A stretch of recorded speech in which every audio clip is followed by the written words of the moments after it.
apakah benar TNI mulai membatasi penggunaan bahan bakar di tengah krisis energi global?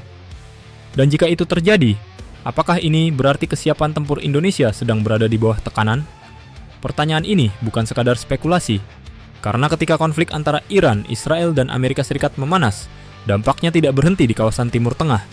Yang terguncang adalah fondasi energi global. Distribusi minyak dunia mulai tidak stabil.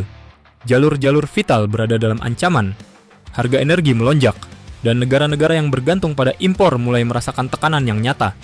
Dan Indonesia berada dalam posisi itu. Di titik ini, TNI tidak lagi hanya menghadapi ancaman militer konvensional, tapi juga ancaman yang lebih sunyi. Krisis logistik energi.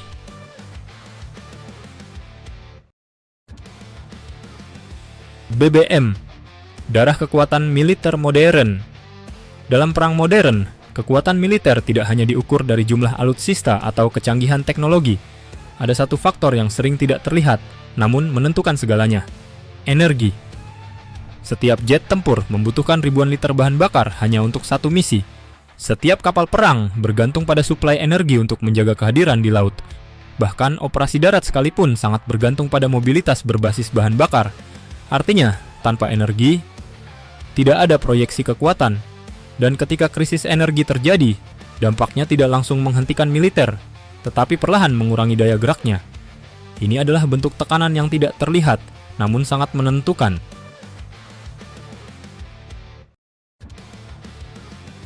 Efisiensi BBM, strategi atau keterpaksaan. Keputusan untuk melakukan efisiensi BBM dalam tubuh TNI harus dilihat dari dua sisi. Di satu sisi, ini adalah bentuk keterpaksaan akibat tekanan eksternal. Namun di sisi lain, ini juga merupakan strategi adaptif. TNI tidak menghentikan operasi. TNI tidak menarik kekuatan. Yang dilakukan adalah mengatur ulang pola operasional. Penggunaan alutsista mulai diarahkan pada kebutuhan yang benar-benar strategis. Aktivitas yang bersifat rutin dievaluasi. Dan setiap liter bahan bakar kini memiliki nilai operasional yang jauh lebih tinggi. Ini adalah pergeseran dari pendekatan kuantitas menuju kualitas. Dari frekuensi tinggi menuju efektivitas maksimal.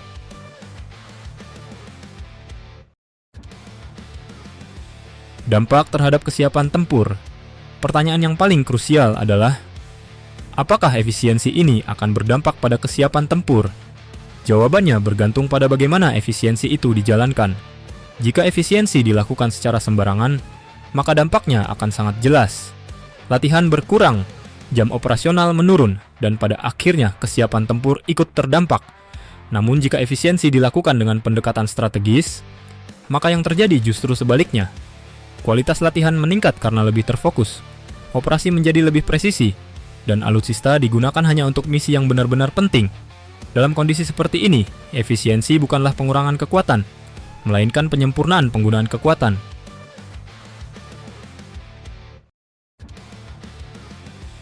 Skala prioritas, inti dari adaptasi. Dalam setiap krisis, militer dituntut untuk menentukan prioritas. Dan disinilah letak inti dari adaptasi TNI saat ini. Alutsista strategis akan tetap menjadi prioritas utama. Jet tempur, kapal perang, dan sistem pertahanan udara tidak bisa dikompromikan. Namun penggunaannya akan diatur secara lebih cermat. Wilayah-wilayah dengan tingkat ancaman tinggi akan mendapatkan perhatian lebih. Sementara area dengan risiko rendah akan disesuaikan. Ini bukan pengurangan aktivitas. Ini adalah redistribusi fokus. Dengan pendekatan ini, TNI tetap mampu menjaga kesiapsiagaan tanpa harus mengorbankan stabilitas logistik.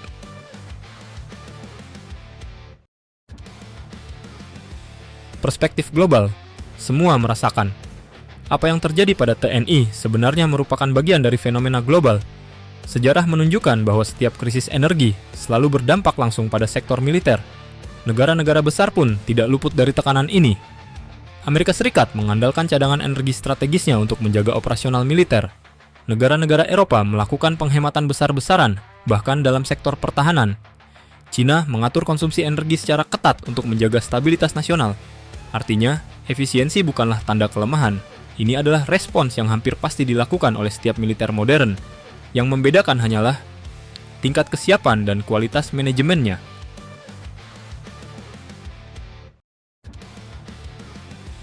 Risiko jangka panjang. Namun demikian, ada satu hal yang tidak boleh diabaikan.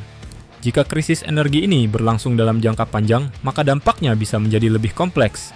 Latihan yang berkurang dalam waktu lama dapat mempengaruhi kemampuan personel. Jam terbang pilot yang menurun akan berdampak pada kesiapan operasional. Dan pemeliharaan alutsista bisa terganggu jika logistik tidak stabil. Ini adalah efek akumulatif. Tidak terasa di awal, tetapi berpotensi besar dalam jangka panjang. Karena itu, efisiensi harus diimbangi dengan strategi pemulihan yang jelas.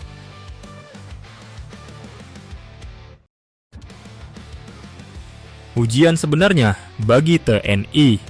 Pada akhirnya, situasi ini bukan sekadar soal hemat atau tidak hemat. Ini adalah ujian terhadap kemampuan TNI dalam mengelola keterbatasan. Dalam kondisi normal, kekuatan militer bisa ditampilkan melalui frekuensi dan intensitas. Namun dalam kondisi krisis, yang diuji adalah kecerdasan strategi. Apakah mampu tetap siap dengan resursi yang terbatas? Apakah mampu menjaga keseimbangan antara efisiensi dan kesiapan? Dan apakah mampu bertahan ketika tekanan datang bukan dari musuh, tetapi dari sistem global itu sendiri?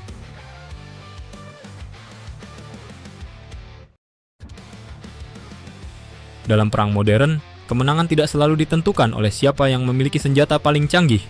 Seringkali, kemenangan ditentukan oleh siapa yang mampu bertahan lebih lama.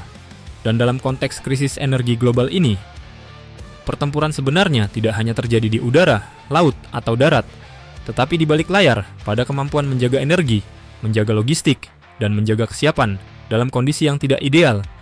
Dan di titik ini, Tentara Nasional Indonesia tidak hanya diuji sebagai kekuatan militer, tetapi sebagai sistem pertahanan yang harus tetap berdiri, bahkan ketika dunia mulai kehilangan energinya.